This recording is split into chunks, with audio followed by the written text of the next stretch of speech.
নতুন বাড়িটাতে জানো তো একটু সমস্যা হচ্ছে। শুভমের মা ঘাবড়ে গেলেন, জিজ্ঞাসা করলেন যে কি হয়েছে।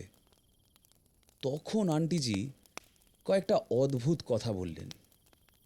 বিগত 3 দিন ধরে ওনার ছোট বউ রোজ সকালবেলায় ঘুম থেকে উঠে দেখছে যে তার হাতের চুড়িগুলো ভেঙে গেছে রাত্রেবেলায়, আর ওই কাঁচের টুকরোয় হাতে অনেক আঁচড়ের দাগ পড়েছে, বেডশিট রক্তারক্তি।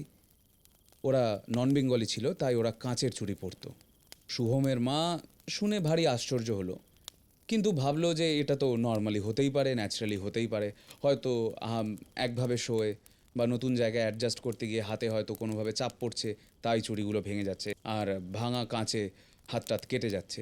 কিন্তু শুভমের মাকে আরও চমকে দিয়ে আন্টিজি বললেন যে আরও একটা জিনিস হচ্ছে ওই বাড়িতে।